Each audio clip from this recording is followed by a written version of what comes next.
चलिए हम पढ़ेंगे क्लास 9 का lines and angles exercise 6.3 question number 2।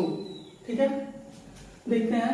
बोला in the given figure angle x equal to 62 degree and angle X Y Z equal to 54 degree.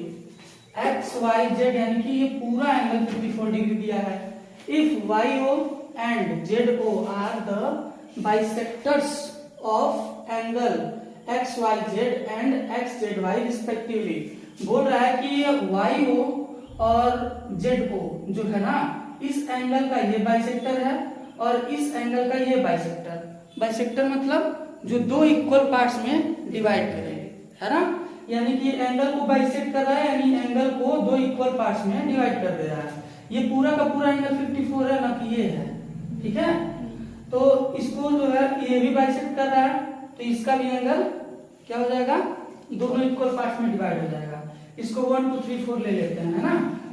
इसको 1, इसको 2, ठीक है, और इसको 3 और इसको 4 ऐसे ले लिए। अच्छा ये भी है ना, इसको 5 ले लेते हैं। ठीक, चलिए अब हम देखते हैं फाइंड किसको करना है। चलिए find angle O Z Y. O Z Y कौन सा है, ओ जेड वाई यानी एंगल 4 है ना। ओ जेड वाई यहां से आ रहा है ना ऐसे, तो एंगल 4 हुआ, और यही यहां से पूरा आता तो 5 और 4 मिला के दोनों लेता। समझ में आ रहा है। अच्छा फिर नेक्स्ट कौन सा बोला है, एंगल वाई ओ जेड यानी वाई ओ जेड यानी एंगल 3 फाइंड करना है हमें। ठीक, तो सबसे पहले हम लिखते हैं कि गिवन क्या क्या दिया हुआ है। तो गिवन हमें दिया है angle x is equal to 62 degree. उसके बाद क्या दिया है, angle X Y Z, angle X Y Z is equal to 54 degree. अच्छा अगर मान लो ऐसे एक्स वाई जेड कहीं दिया रहे तो हमें तुरंत देखना कि कौन सा एंगल है, तो देखना वाई कौन से कोने पे है, तो यही वाला एंगल होगा, है ना। बीच वाला इसमें देखना, जैसे वेरिएबल जो बीच वाला है ना वही वाला एंगल होगा, तो डायरेक्टली हम देख जाएंगे कि वाई बीच में है, तो डायरेक्टली वाई वाले पे ये वाला एंगल है ना। समझ में क्या कहना चाह रहा ना। अच्छा ठीक है, अब हमें पता है कि तीनों एंगल का सम एक ट्राइंगल में कितना होता है, तीनों इंटीरियर एंगल का सम 180 डिग्री। तो भाई ये 54 दिया है, 62 दिया है, तो ये पूरा पूरा निकल जाएगा हमारा, है ना। तो लिखेंगे as sum of all interior angles of a triangle is 180 degree. All interior angle का सम कितना होगा, 180 डिग्री। इसके बाद हम लिखेंगे दिस इंप्लाइज दैट, इसमें किसमें ट्राइंगल एक्स वाई जेड वाले में, है ना। तो इसमें लिखेंगे कि इन ट्राइंगल एक्स, ट्राइंगल को ऐसे बना देते हैं एक्स वाई जेड, क्या हो जाएगा, इसमें तीनों एंगल का सम 180 डिग्री दिखा दें। यानी कि हम लिख दें angle X plus angle Y plus angle Z. समझ रहे ना क्या कहना चाह रहे हैं। भाई ये पूरा एक्स लिया है तो ये पूरा वाई ले लेते हैं, ये पूरा जेड ले लेते हैं, है ना। तो एक्स वाई जेड एंगल का सम कितना हो गया, 180 डिग्री। अब हमें बताइए एक्स की वैल्यू दी हुई है यहाँ पे 62 डिग्री, है ना। कितना दिया है, 62 डिग्री, और एंगल वाई भी दिया हुआ है ना, X Y Z. X Y Z कौन सा है, एंगल वाई ही है। ठीक है, तो यहाँ लिख देते हैं कितना है, 54 डिग्री, एंड एंगल जेड की वैल्यू हम निकाल लेते हैं यहाँ से, है ना। तो जब जेड निकालेंगे इन दोनों को प्लस करिए, उधर भेज के माइनस कर दीजिए, तो angle Z is equal to कितना हो जाएगा, इन दोनों का सम 116। कितना हो जाएगा, 116। हाँ, तो 180 डिग्री माइनस ये उधर जाएगा, तो इन दोनों का सम उधर जाएगा, तो माइनस में हो जाएगा, है ना। तो 116 डिग्री। अब इसको माइनस करेंगे तो एंगल जेड की वैल्यू कितनी आ गई, 64। कितनी आ गई, 64 डिग्री, है ना। ये हमारा आ गया कौन सा, एंगल जेड। अब हमें बताइए कि जब एंगल जेड आ गया तो ये एंगल और ये एंगल क्या कर रहा है, दोनों एक दूसरे के इक्वल है और बाइसेक्ट कर रहा है ये। तो जब बाइसेक्ट कर रहा है तो हमारा एंगल 2 और एंगल 4 आ जाएगा, है ना। तो हम लिखेंगे कि as OZ is a bisector, OZ is a bisector of angle कौन सा, ये पूरा है ना, यानी एंगल जेड मान लेते हैं, एंगल जेड, है ना। ये बाइसेक्टर है, इसका मतलब ये क्या हो जाएगा कि अगर ये बाइसेक्टर है तो इसको दो इक्वल पार्ट में डिवाइड कर देगा, यानी कि 64/2 है ना। तो ये क्या हो जाएगा, कितना हो जाएगा 32 डिग्री है ना। ये कौन सा एंगल आ गया हमारा, एंगल 4 आ गया। तो हम यहाँ डायरेक्टली लिख देंगे एंगल 4 इज इक्वल टू कितना आ गया हमारा 32 डिग्री। अच्छा यहीं पे लिख देंगे सिमिलरली, ये इसके नीचे रहेगा, ठीक है, जगह ना होने की वजह से हम यहाँ लिख दे रहे हैं, ऐसे लिख देंगे सिमिलरली।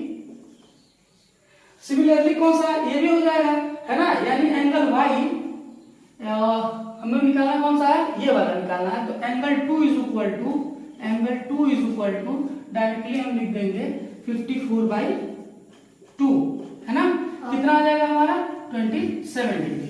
ठीक है, अब हमें एंगल 4 की वैल्यू मिल गई और एंगल 2 की वैल्यू मिल गई, तो बताइए एंगल 3 नहीं निकल जाएगा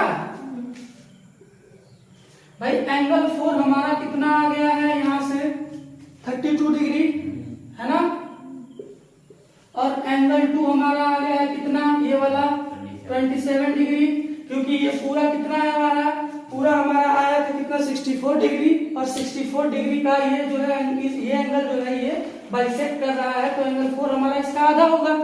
तो 64 का आधा 32 डिग्री आ गया, और इसका 54 का आधा हमारा 27 डिग्री आ गया। अब ये बताइए, अब हम देखते हैं ट्राइंगल ये वाला है ना, तो लेते हैं इन ट्राइंगल कौन सा YOZ ले लेते हैं, ठीक है, YOZ, इन ट्राइंगल YOZ। अच्छा ये जो प्लस किया है ना, ये इसके आगे लिख दीजिएगा एंगल सम प्रॉपर्टी, ठीक है, इसको बोलते हैं एंगल सम प्रॉपर्टी,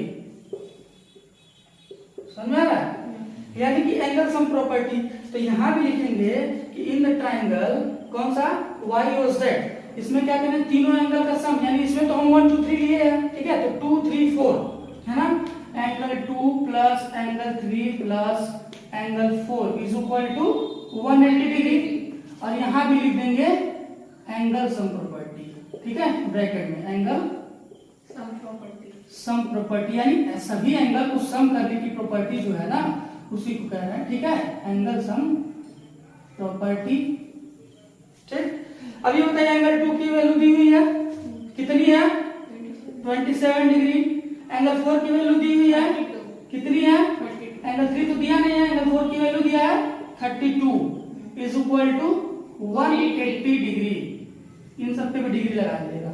अब ये बताइए इन दोनों का सम कितना हो जाएगा 69 नहीं है 59 होगा ना, तो angle 3 is equal to 180 degree minus 59 degree. अब हमें बताइए कि एंगल 3 कितना आ गया हमारा, यहाँ से 1 to 1 डिग्री है ना, यानी कि एंगल 3 की वैल्यू आ गई, और हमें क्वेश्चन में यही फाइंड करना था, ठीक है भाई, हमें यही ना फाइंड करना था। और हम इसको एंगल में इसके इस तरीके से दिखा सकते हैं कि OZY कौन सा है, तो OZY एंगल 4 है हमारा, तो यहाँ पे हम डायरेक्टली लिख सकते थे कि OZY angle OZY is equal to 32 degree है ना। एक हमारा एक आंसर यहाँ पे आ गया और एक आंसर हमारा यहाँ पे आ गया, तो एंगल 3 हटा के हम इसको लिख सकते हैं, क्या दिया है YOZ है ना, angle YOZ is equal to कितना आ गया हमारा 121 डिग्री है ना, हमारा दूसरा आंसर भी आ गया। ठीक, चलिए फिर एक बार देख लेते हैं, इसको लिखा है कि इस फिगर में, ठीक है, हमें एंगल ये दिया हुआ है, ये पूरा का पूरा 54 डिग्री, ये 62 डिग्री, ठीक है, और ये बोल रहा है कि ये जो लाइन है ये इस एंगल को भी बाइसेक्ट कर रही है, और ये जो लाइन है वो इस एंगल को बाइसेक्ट कर रही है। बाइसेक्ट यानी दो इक्वल पार्ट्स में डिवाइड करना है ना किसी भी चीज को, जैसे एक लाइन है, अगर कोई लाइन इसको बाइसेक्ट कर रही है तो इस लाइन को ये दो इक्वल पार्ट में डिवाइड कर देगा। अगर ये एंगल है और यहाँ से एक लाइन जाएगी तो ये इस एंगल को दो पार्ट में डिवाइड कर देगा, इक्वल पार्ट में, ठीक है ना। और उसके बाद बोल रहा है कि हमें फाइंड करना है एंगल 4 और एंगल 3, तो हमें पता है कि इन सभी का सम कितना होगा 180 डिग्री, यानी sum of all interior angle of this triangle is 180 degree. उसके बाद जब सबका सम 180 डिग्री होगा तो हमने क्या किया, सारे एंगल का सम 180 डिग्री दिखा के जो दिया था उसको पुट कर दिया, और यहाँ से हमारा मिल गया एंगल Z, ठीक है, ये पूरा एंगल Z है ना, तो ये एंगल Z मिल गया। और हमें दिया है कि ये बाइसेक्टर है ना। तो ये जब बाइसेक्टर तो मैं एंगल 4 नहीं निकालेंगे, जब ये पूरा निकल गया, जब दो इक्वल पार्ट में डिवाइड कर रहा है ये, तो ये दोनों क्या हो जाएगा डिवाइडेड बाय 2, तो हमने डिवाइडेड बाय 2 कर दिया तो एंगल 4 हमारा आ गया 32 डिग्री है ना। सिमिलरली हमने इसको भी निकाल लिया यहाँ से, ये 54 दिया था तो एंगल 2 हमारा आ जाएगा, ये एंगल 2 है अंदर वाला है ना, तो एंगल 2 हमारा आ गया 27 डिग्री, हमने यहाँ पे इसको नोट कर दिया। ठीक है, उसके बाद बोल रहा है कि हम दिखा रहे हैं कि इस वाले ट्रायंगल में भी सबका सम 180 डिग्री का है ना, जो भी ट्रायंगल बनेगा उन सबका सम कितना होगा, sum of all interior angles 180 degree. तो हमने सेम वही दिखाया है कि sum of all interior angle 180 degree होता है। इसमें भी हमने ऊपर 2 और 4 का जो है एंगल 2 और 4 का वैल्यू दिया हुआ था, उसको पुट कर दिया, दोनों को सम करके उधर ले जाके माइनस कर दिया है ना। तो एंगल 3 की वैल्यू हमारी आ गई 121 डिग्री। ठीक है, नोट कर लीजिए।